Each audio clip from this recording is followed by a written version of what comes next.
This video will show you how to replace the instrument cluster on your Kawasaki Ninja 300, and you can even do it without taking the whole bike apart. You can see my screen cracked here. It started in the hard black plastic there on the bottom left and sort of propagated across the plexiglass.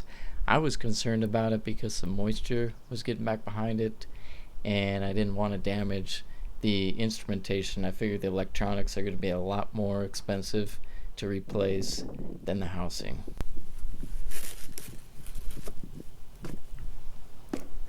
So here's the housing here. Came direct from China, and it's got came in this plastic bag, says Ninja 300 on it. Open the Ziploc. There's two parts in there. There's going to be the top and the bottom. It's a clamshell design. There's a rubber O-ring that goes around the edge of it, so that should keep it watertight. And I'm going to go ahead and remove the plastic cover from it to check out the quality of the plastic. And you can see it's very clear. Looks like it'll be durable. Notice that no screws are included, and they're what holds the clamshell together. So be sure to save the screws from the existing housing. So I took the side fairings and the headlights off of the motorcycle so you could see where the instrument cluster attaches. There are 3 screws that hold it on, and also a thick cable full of electronics that send all your speed and sensor information to your instrument cluster. You don't want to unplug that, or else your odometer will get reset. So there's the 3 screws that hold it on, and the magenta part shows you where all the wiring is. Okay, I'm just going to use this chubby Phillips screwdriver here to remove the screws, and I'm going to put a camera up inside the motorcycle. There's an empty cavity between the headlights, and that's going to enable me to see the screws I'm reaching for back behind the motorcycle.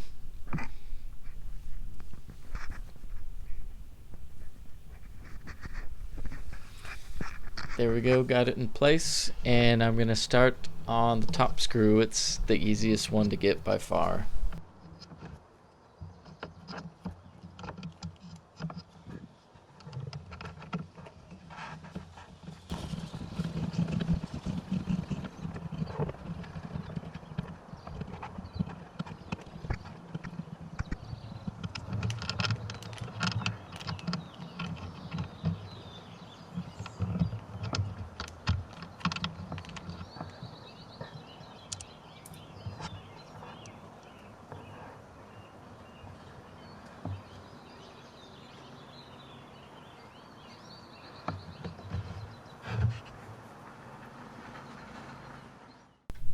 Next, I'm going to go for the right screw. Again, this is looking at the back side of the instrument cluster, the picture-in-picture there in the top right.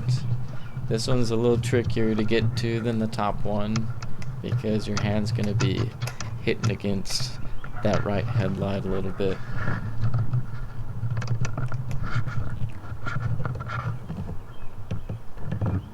I'm going to speed up time, and you can see it still takes a while to get it off of there.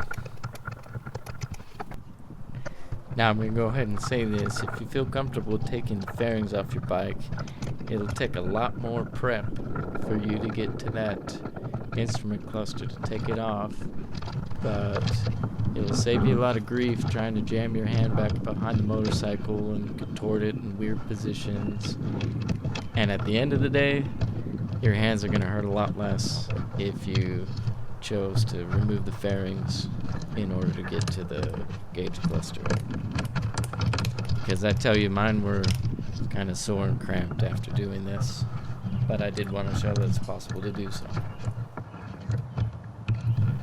Now here I spent a bit of time trying to get the washer off of this screw, and you can actually just leave the washer on there. It's attached, and the screw's attached to a cable, and it's not going to go anywhere. You can just leave it there and not worry about taking it off. It's not going to fall down and get stuck in anything.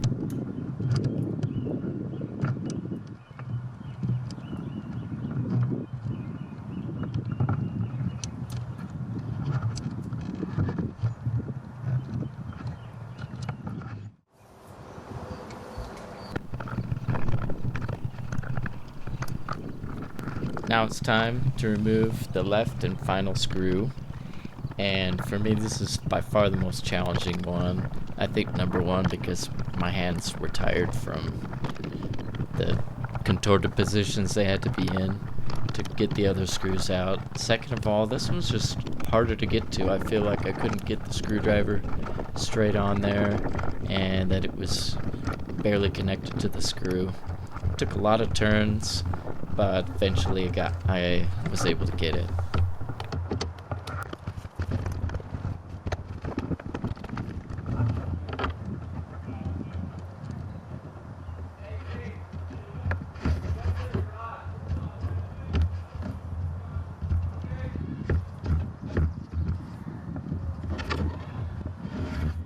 Now it's time to remove the instrument housing. Remember, be careful. You don't want to pull that cable out, because if you do, it's going to reset your odometer. This could be at 0. If you try and sell your bike later on, no one's going to know how many miles you actually had on it. Next, you need to remove the screws that allow you to open up the clamshell housing. And after what you've already done, trust me, this is a piece of cake.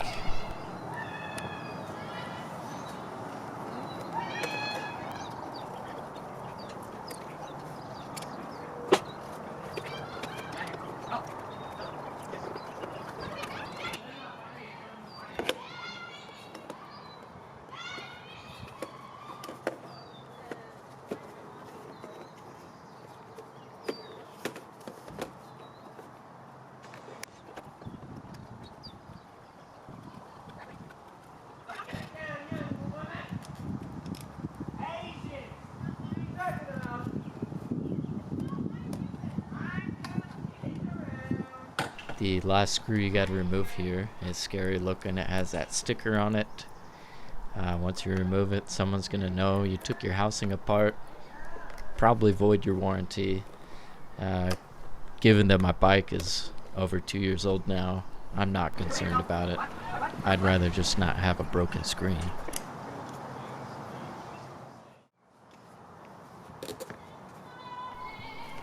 And here it is, the moment you've all been waiting for, to get rid of your old nasty screen and replace it with a good one. A couple things you want to keep in mind here is that there's quite a bit of room between the screen and its rubber buttons and where the buttons are actually located on the circuit board there. You'll see these long plastic pegs here, and those are used to connect the buttons to the circuit board. We're going to take those off of the old housing and be sure to include them on the new one. Otherwise, your buttons aren't going to work. You're not going to be able to reset your trip odometer or even set your time.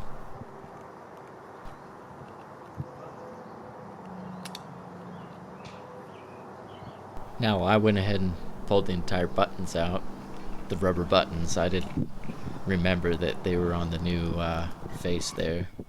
So, oh, sure enough, they are there.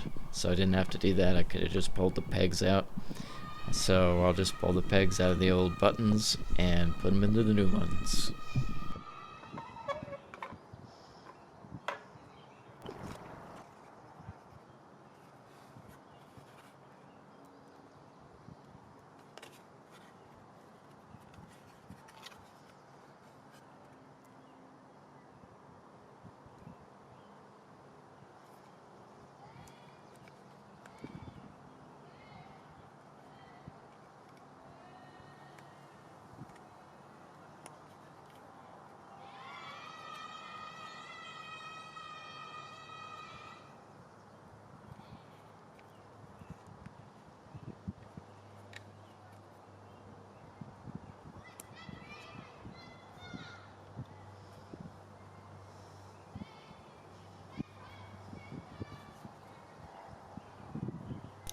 Now, putting the clamshell back together is slightly tricky, because if you don't get those pegs in the right spot to touch the buttons on the circuit board, they'll actually go, if you notice, through some white plastic holes.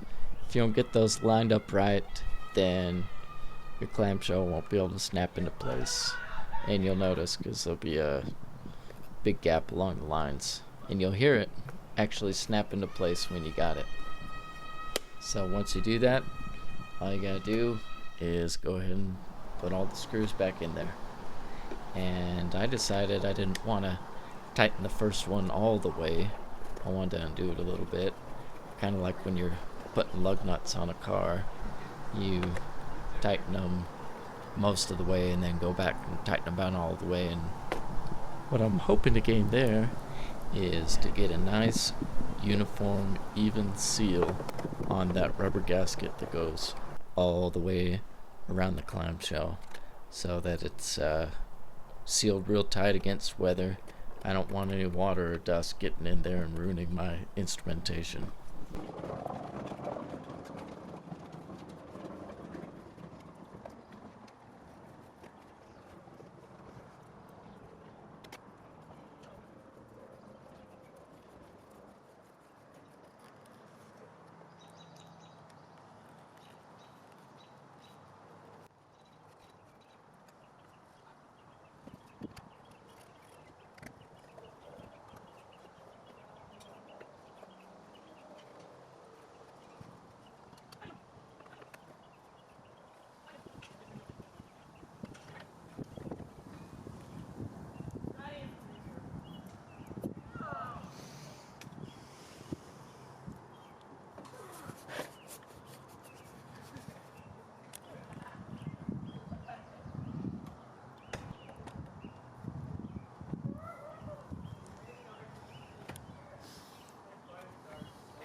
So once you get all the screws back on, all you gotta do is line up the screw holes with the 3 locations that the screws go into, and again try and tighten them from behind. Now I'm gonna admit I struggled to get this done. I was able to get the top screw attached, and the left screw I mostly got in, but the right screw I was having a real hard time with, and so I sold out and I took the fairings off the bike and the headlights and decided I just approach it without any obstruction. And let me tell you, this was a lot easier, and I think I wish I'd done that in the first place, but I really thought it was a good challenge to try and get the screen off and put it back on without having to take all the fairings off the bike. The good news is that if someone wants to come by and try and steal your instrument cluster, they're gonna have a real tough time doing it without taking your whole bike apart.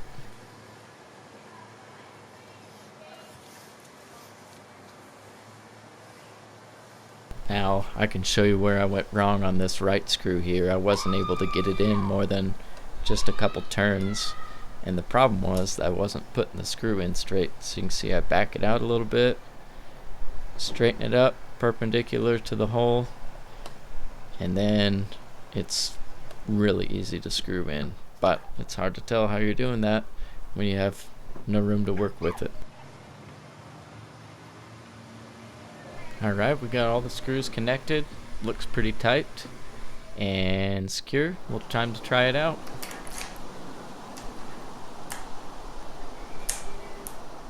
And bingo, there you go. Electronics work. You can see the trip odometer still has the last reading on it. Mine looks low because my battery died earlier that day. I forgot and left my key in the bike.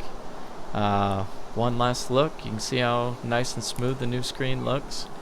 It's clear, looks great, and I'm really happy with it. Thanks for watching. I hope this video was helpful to you, and good luck.